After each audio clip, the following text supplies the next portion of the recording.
Market లో invest చేసి మీ డబ్బులు డబుల్ చేసుకోవాలనుకుంటున్నారా? సుందరరామిరెడ్డి గారి లైవ్ సెమినార్ కి అటెండ్ అవ్వండి.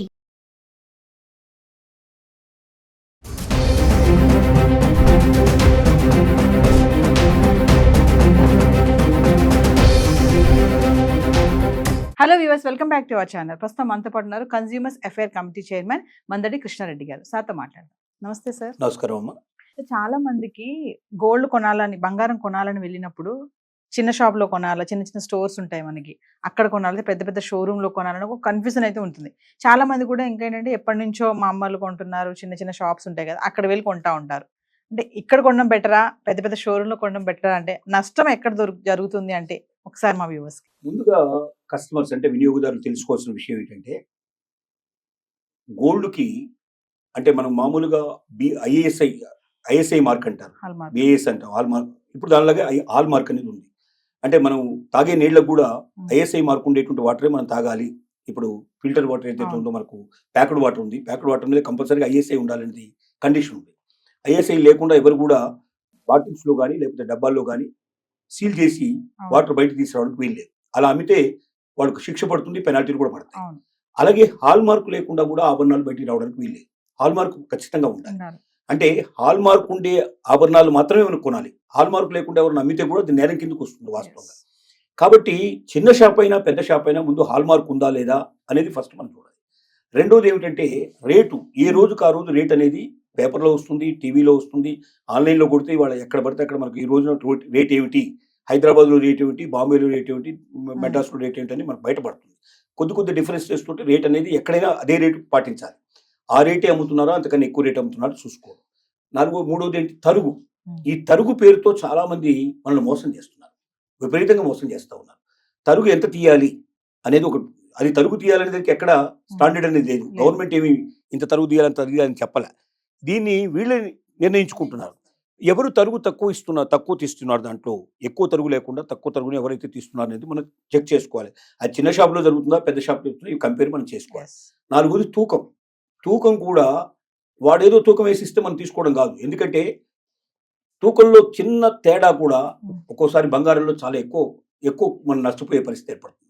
కాబట్టి అక్కడ తూకం వేయడం కాకుండా మీకు మిగతా చాలా చోట్ల మార్కెట్లో ఏమవుతాయంటే పబ్లిక్ తూకాలు కూడా అక్కడ మీకు కనబడతాయి. అంటే వీటి కొంతమంది మెయింటైన్ చేస్తారు. అంటే ఇవి గ్లాస్లో ఉంటుంది ఆ తూకం. ఆ తూకం దగ్గరికి కూడా మళ్ళీ ఒకసారి తూకం వేయించుకోవాలి. మనకు ఎలాగో స్లిప్ మీద రాసిస్తాడంతా కూడా, బిల్లు అన్ని డీటెయిల్స్ అన్ని ఉంటాయి. మనకు ఎన్ని తులాలు ఉన్నాయి, లేకపోతే ఎన్ని గ్రాములు ఉన్నాయి, తర్వాత దీంట్లో రాళ్ళు ఎందుకు కలిపారు, దీంట్లో రాళ్ళు లేకుండా ఎంత, అన్ని డీటెయిల్స్ అన్ని మనకు ఉంటాయి. దీని ప్రకారంగా మనం అక్కడ తూకం వేసుకుంటే రాళ్లతో సహా అంత తూకం ఉందా లేదా, రాళ్ళు లేకపోతే ఎంత ఉంది, ఈ డీటెయిల్స్ అన్ని మనం చూడడానికి అవకాశం ఉంటుంది. ఆ తూకం మనం వేసుకోకుండా వాడు ఇచ్చిందని గుడ్డిగా మనం వెళ్ళకూడదు. అది చిన్న షాపా పెద్ద షాపా అని చెప్పలేము. ఒక్కోసారి చిన్న షాప్లో మోసాలు జరగవచ్చు, ఒకసారి పెద్ద షాప్లో మోసాలు జరగవచ్చు. కాబట్టి ఇది మనం ఎప్పటి నుంచో మా అమ్మమ్మ గారి దగ్గర నుంచి, నాన్నమ్మ గారి దగ్గర అందరూ వెళ్తున్నారు కాబట్టి నేను వెళ్తున్నానని చెప్పకుండా బంగారం రేటు వాళ్ళ మార్కెట్లో ఏముందో తెలుసుకోవాలి. అలాగే తూకం కరెక్ట్గా ఉందో లేదో మనం చెక్ చేసుకోవాలి. హాల్ మార్క్ ఉన్నదా లేదా, ఎందుకంటే హాల్ మార్క్ ఉన్నది ఏదైనా పాడైనట్టయితే గవర్నమెంట్ రెస్పాన్సిబిలిటీ అవుతుంది.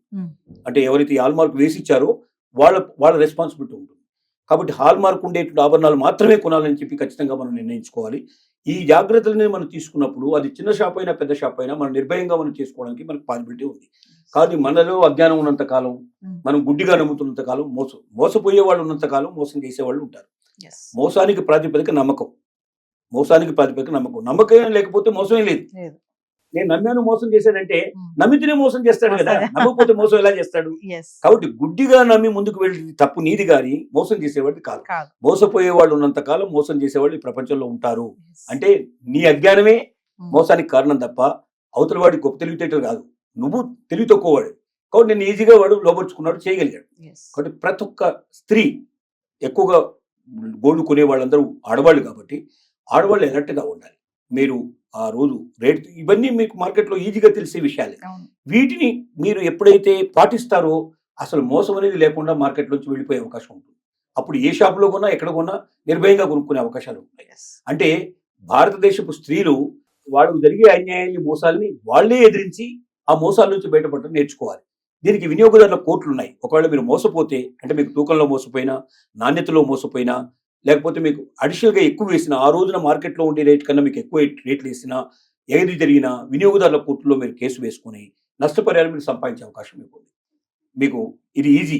ఎందుకంటే ప్రతి జిల్లా లోపల ఈ కోర్టు ఉంటుంది, ఎవ్రీ డిస్ట్రిక్ట్ ఉంది కోర్టు. ఆన్లైన్లో కూడా దీనికి సంబంధించిన కంప్లైంట్ ఇవ్వచ్చు.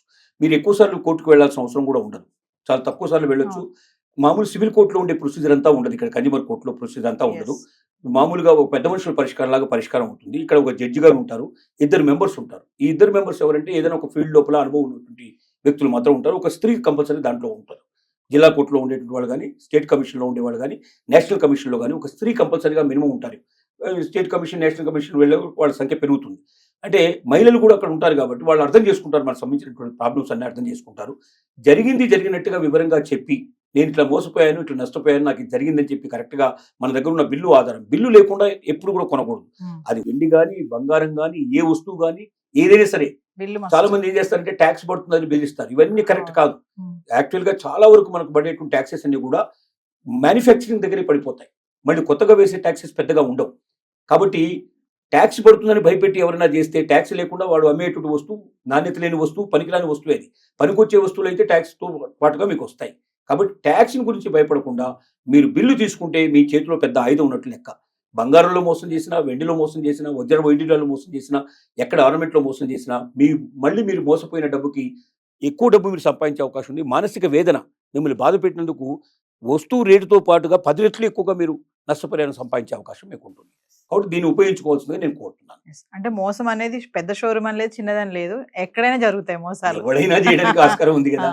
బెగ్గర్స్ లాంటి వాళ్ళే వాళ్ళు మోసం చేస్తున్నారు, పని మనుషులు మోసం చూస్తున్నాం కదా. ఇంట్లో పని వాళ్ళని చేరి ఇంటి యజమానులను చంపేసేసి బయటకు వెళ్తున్న వాళ్ళు చాలా మంది ఉన్నారు. మోసం చేయడానికి చదువు అవసరం లేదు, విజ్ఞానం అక్కర్లేదు, తెలివితేటలు అక్కర్లేదు, అన్నం అక్కర్లేదు, ఏమి అక్కర్లేదు.